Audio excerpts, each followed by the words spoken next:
Loïc Finesse, bonjour. Vous êtes contre-amiral de la Marine et vous étiez directeur du musée de la Marine au Palais de Chaillot à Paris, qui est d'ailleurs actuellement en travaux, hein, je le signale au cas où.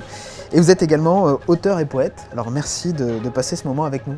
D'où vous vient cette passion pour la mer que vous avez eue depuis toujours ? Alors, si j'ai été à un moment, assez bref d'ailleurs de ma vie, directeur du musée de la Marine, c'est parce que je suis un officier de marine et qu'à un moment dans ma carrière, on m'a demandé d'aller diriger le musée. Je n'avais pas de vocation à diriger ce musée. Il se trouve que l'un des grands intérêts d'une carrière d'officier de marine, c'est qu'on fait des tas de métiers très très différents.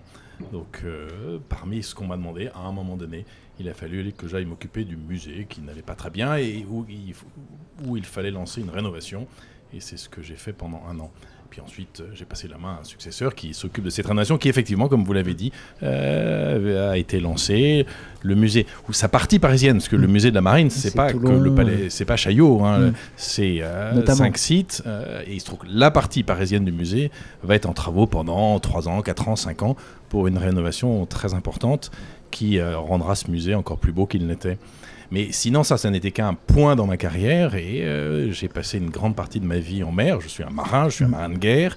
Et alors, pourquoi le suis-je devenu ? C'est très compliqué. Je ne sais pas si les gens savent expliquer les raisons qui font qu'un jour, c'est une part de vocation, c'est une part de circonstance. C'est très certainement, en tout cas en ce qui me concerne moi, en grande partie parce que je voulais être marin. Ça, c'est la raison et de loin la plus forte. Est-ce que votre travail d'auteur et de poète pourrait être décorrélé de cet amour que vous avez pour la mer ? Alors, ce qui est certain, c'est que mes livres, pour l'instant, parlent tous de la mer. Et aucun des 6 livres que j'ai écrits n'aurait été écrit sans la mer, absolument. Elle est leur raison d'être. Là aussi, tout comme il est difficile d'expliquer pourquoi on devient un jour officier de marine, pourquoi devenons un jour, ou en tout cas pourquoi se mettons à écrire, ça je ne sais pas. En ce qui me concerne moi, je ne sais pas le dire, mais il est certain que tous les livres que j'ai écrits jusqu'à maintenant n'existeraient pas sans la mer parce qu'elle est leur sujet principal. Et elle sera le sujet principal des prochains ou... Mais je ne sais même pas si j'aurai un prochain livre. Hein. Je suis d'abord un marin qui a eu quelques aventures littéraires.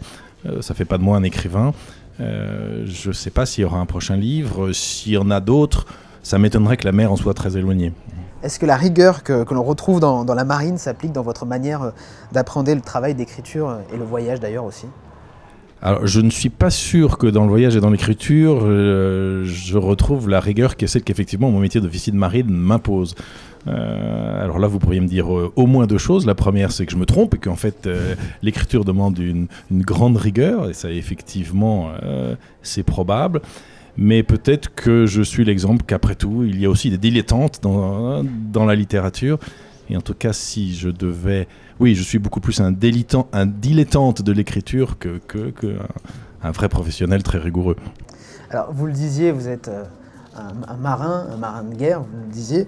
Est-ce que vous avez eu des grandes frayeurs en mer dans toute votre carrière ? Je n'ai... Parce que c'est pas la première fois qu'on me pose cette question, donc je sais vous répondre rapidement, là pour le coup, plus rapidement que sur les affaires de vocation ou d'écriture. Et donc, je connais déjà la réponse. Je n'ai jamais eu de frayeur personnelle. En revanche, il m'est arrivé plusieurs fois d'avoir peur pour les hommes qui étaient les hommes de mon équipage, absolument. Et parce que la mer, d'une part, mais moi aussi, dans les missions que je leur demandais, les a mis dans des situations qui étaient dangereuses. Et si je n'ai jamais eu peur pour moi, j'ai eu plusieurs fois peur pour eux. Et je pense d'ailleurs que c'est bien pire que d'avoir peur pour soi. Et donc vous avez navigué sur toutes sortes de bâtiments, des gros bâtiments de guerre, ou est-ce que vous avez aussi des frêles esquives ? D'abord, j'ai fait beaucoup de voiles. Si je suis devenu officier de marine, c'est probablement à cause de la voile. Donc, si j'ai fait ce choix à 20 ans, c'est très très certainement à cause de la voile et que j'avais beaucoup pratiqué avant. Et puis, une fois que je suis devenu marin, j'ai navigué sur des petits bateaux, sur des gros bateaux, sur des bateaux gris, sur des bateaux noirs, parce que j'ai été sous-marinier. Donc, j'ai eu la chance de naviguer d'abord longtemps dans ma carrière et donc sur un certain nombre de bateaux. Oui. Qu'est-ce que vous recherchez, vous, en tant que lecteur dans la littérature en général et de voyage en particulier ? Je ne sais pas s'il faut rechercher quelque chose. Je crois qu'il faut savoir se lancer dans un livre sans vouloir absolument trouver quelque chose. Alors, en revanche, après, on peut effectivement se dire qu'il y a telle ou telle caractéristique dans un livre qui vous plaît plus qu'autre chose. Mais je cherche pas quelque chose absolument. Non, non, non. Là aussi, je suis probablement. Alors, tout comme je suis un écrivain dilettante, je dois être aussi un lecteur dilettante. En revanche, et probablement plus les années passent, et plus je deviens un vieux monsieur, plus j'aime dans la littérature la qualité d'écriture, peut-être plus encore que l'histoire elle-même. Mais néanmoins, une très bonne histoire, j'adore aussi. Donc, je suis pas en train de vous dire que l'histoire ne m'intéresse pas. Mais la qualité d'écriture m'intéresse probablement plus. Je suis incapable de lire un polar en français, alors que je me suis rendu compte, n'y voyez aucune pédanterie, quand on est marin, on est un peu obligé de parler anglais. De toute façon, la vie d'aujourd'hui vous impose de parler anglais. Je peux très bien lire un roman policier en anglais, et généralement je les dévore, alors que j'arrive pas à les lire en français. En tout cas pour ceux qui ne seraient pas d'une vraie qualité d'écriture forte. Autre exemple, alors en plus ça c'est une vraie référence, je vais vous en donner deux. J'ai pas réussi à lire en français Le Seigneur des Anneaux ou Harry Potter.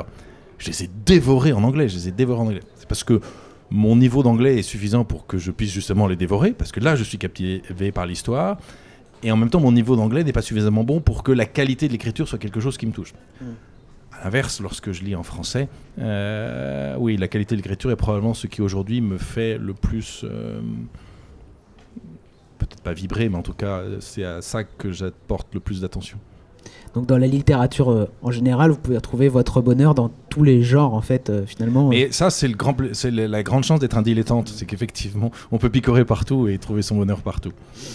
Et on va évoquer aussi votre rapport au voyage. Est-ce que vous arrivez à voyager comme monsieur et madame tout le monde, ou est-ce qu'il vous faut un peu d'aventure, d'adrénaline quand vous voyagez? Est-ce que vous pouvez prendre, voilà, est-ce que vous prenez plaisir à voyager D'abord, je pense qu'on peut voyager partout, à commencer par dans sa tête. Je pense que les grands voyageurs commencent d'abord par voyager dans leur tête. On peut aussi effectivement aller au bout du monde, on peut y aller seul, on peut y aller en équipage. Moi, j'ai tendance à penser que autant l'écriture est une aventure personnelle et solitaire, autant le voyage en équipage est infiniment plus beau que le voyage tout seul. Mais bon, ça c'est ma déformation d'officier de marine, de commandant et d'homme d'équipage. Mais on peut voyager partout. Alors, me faut-il de l'adrénaline quand je voyage? J'en sais rien. Peut-être qu'à 20 ans, je vous aurais répondu oui. Aujourd'hui, et pas parce que je suis devenu un vieux monsieur, mais parce que j'ai eu la chance d'exercer un très très beau métier qui donne pas mal d'adrénaline. Donc, je ne suis pas en manque d'adrénaline. Je ne suis pas à chercher ce qui m'aurait manqué dans ma vie. Donc, et je crois d'ailleurs que le secret du bonheur est beaucoup plus dans l'équilibre et la sérénité que dans l'adrénaline. Et puis à présent, je vais vous proposer un portrait chinois, si vous en êtes d'accord. Donc on va faire ça maintenant. De toute façon, si je suis là, c'est que je suis prêt à me prêter à votre jeu. Alors, si vous étiez un mot. Mer. Bah, une mer, justement. Quelle mer? La mer d'Iroise. D'accord. Un livre. C'est si j'étais un livre, oui. Pas le livre que je préfère. Si vous étiez un livre. Si j'étais un livre, j'aimerais bien être l'un des recueils de poèmes de Louis Broquier. D'accord. Si vous étiez un défaut. J'ai peur d'en avoir tellement que je préfère pas répondre. Alors une qualité, c'est pareil? Peut-être que là j'en ai pas assez pour répondre. Si vous étiez un film. Master et Commander. Un moyen de transport. Une belle goélette. Et enfin, un chiffre. 7. Pourquoi 7? Posez la question. Ah, là, c'est Joker. Ok. En fait, j'en sais rien, mais vous me posez une question, je vous réponds.